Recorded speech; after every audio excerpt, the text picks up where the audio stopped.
आज आपण बनवूयात एकदम खुसखुशीत तिळाची करंजी।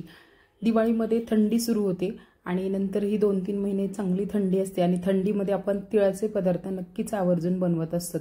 तर आपण दिवाळीसाठीच खास या तिळाच्या करंज्या बनवतोय। तुम्ही थंडीमध्ये कधीही बनवू शकता, खायला मस्त लागतात, एकदम सोपे आहेत बनवायला। इथे आपण 200 ग्रॅम मैदा घेतला, ह्यात 2 मोठे चमचे बारीक रवा घालायचा आहे, चिमूटभर मीठ घालायचं, मिक्स करून घ्यायचे।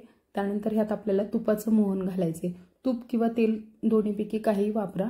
इथे मी 2 मोठे चमचे तूप गरम करून घेतलेला आहे। गरम तूप यामध्ये घालायचे आणि व्यवस्थित असं अगोदर हे मैद्याला चोळून घ्यायचं आहे। तेल जरी वापरलं तरी चालतं, काही हरकत नाही। व्यवस्थित हे असं मैद्याला चोळून घ्यायचे, मूठ वळते का बघायचे। जर खूप कोरडं वाटत असेल तर आणखी थोडंसं तूप घाला। आता हे पाणी टाकून मळून घ्यायचं आहे। ह्यात आपण थोडासा रवा घातलेला आहे, त्यामुळे एकदम घट्ट मळायचं नाहीये, असं सॉफ्टच मळून घ्यायचे बघा। आता हे पीठ भिजण्यासाठी आपल्याला बाजूला ठेवून द्यायचे, तोपर्यंत आपण करंजीचं सारण बनवून घेऊयात। तर इथे मी 200 ग्रॅम तीळ घेतलेले आहेत। पांढऱ्या तिळाऐवजी अशी गावरान हावरी मिळाली तर घ्या, ह्याचे करंज्या आणि ह्याचे पदार्थ चवीला छान होतात। तर ही हावरी जी आहे ती आपल्याला मध्यम आचेवरती 5-6 मिनिटं चांगली भाजून घ्यायची आहे, व्यवस्थित थंड करून घ्यायची आणि थंड झाल्यानंतर मिक्सरला हे थोडंसं फिरवून घ्यायचे, एकदम बारीक करायचं नाही, जाडसर असं वाटून घ्यायचे। आता ह्यात आपल्याला गूळ घालायचा आहे। 200 ग्रॅम तीळ घेतलेत, त्यासाठी मी 200 ग्रॅमच गूळ वापरलेला आहे। गोड जर नसतील करायच्या तर थोडं गूळ कमी केलं तरी चालेल, पण या प्रमाणामध्ये व्यवस्थितच गोड झालेला आहे, फार गोड नाही। गूळ घातल्यानंतर पण थोडंसं चालू बंद मिक्सर करून हे मिक्सरला फिरवून घ्यायचंय, जास्त वेळ फिरवायचं नाही आणि एकदम बारीक करायचं नाही। आता ह्यात मी एक छोटी वाटी खोबऱ्याचा किस घातलाय, हा पूर्णपणे ऑप्शनल आहे, तुम्ही आवडत असेल तर ह्यात ड्रायफ्रूट घाला, बडीशेप घाला, त्याचबरोबर मनुके जरी घातले तरी चालतील। इथे मी फक्त सुकं खोबरं थोडंसं वापरलेलं आहे, काहीही न घालता फक्त तीळ आणि गुळाच्या करंज्या सुद्धा खूप छान लागतात।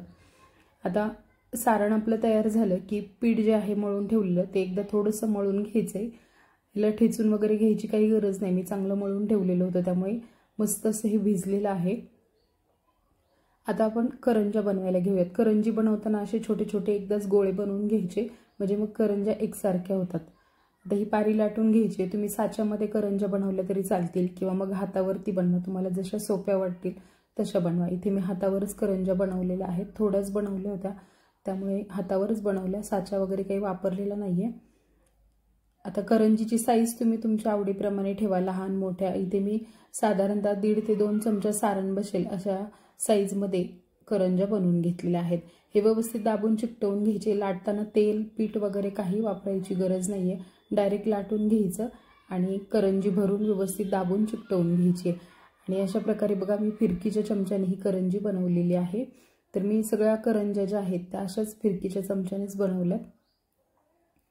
अगोदर असं हातावरती पारी घेऊन थोडंसं चिकटवून घ्यायचं पुढच्या बाजूने आणि नंतर असं सारण मधोमध ठेवून घ्यायचं आणि दोन्ही बाजू जुळवून व्यवस्थित असं हे दाबून चिकटवून घ्यायचं।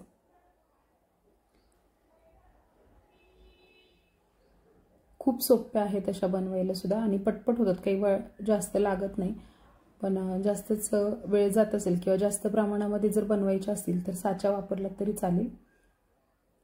मस्त, तर अशाच मी सगळ्या करंज्या बनवून घेणार आहे। जेवढं मी पीठ मळलं होतं त्या पिठाच्या मी सगळ्या करंज्या बनवून घेतल्यात, 2 ताटं भरून झालेले आहेत। आता आपण करंज्या तळायला घेऊयात। करंजीचं तेल गरम करायचं आणि तेल गरम झाल्यानंतर मध्यम आचेवरती छान दोन्ही बाजूने ह्या करंज्या तळून घ्यायच्या आहेत।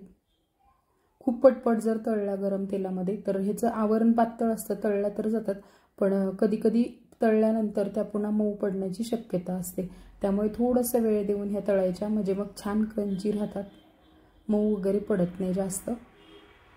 मस्त अशा दोन्ही बाजूनी तळून घ्यायच्या आहेत। आपण पीठ मळताना थोडासा रवा घातला होता, त्यामुळे छान ह्या क्रंची होतात। तुम्ही फक्त मैदा जरी मळला ना तरी चालतो। मस्त अशा ह्या करंज्या झालेल्या आहेत आणि खूप पटकन होतात, खायला पण खूप छान लागतात, मुलांना पण आवडतील। थंडीमध्ये तीळ खायला चांगलेच असतात, तर दिवाळीमध्ये किंवा दिवाळीनंतर तुम्ही आवर्जून अशा तिळाच्या करंज्या नक्की बनवून पहा। व्हिडिओ कसा वाटला कमेंट करून सांगा, आवडला असेल तर लाईक करा, शेअर करा, चॅनलवर नवीन असाल तर सबस्क्राईब करा, पुढे दिलेलं बेल आयकॉन प्रेस करा। इंस्टाग्रामवर असताल तर इंस्टाग्रामला सुद्धा आपली स्वातीज किचनची आयडी आहे, तिथे सुद्धा तुम्ही फॉलो करा. मस्त अशा सगळ्या करंज्या मी तळून घेतलेल्या आहेत. छान खुसखुशीत झालेल्या आहेत, चवीला पण मस्त झालेल्या आहेत.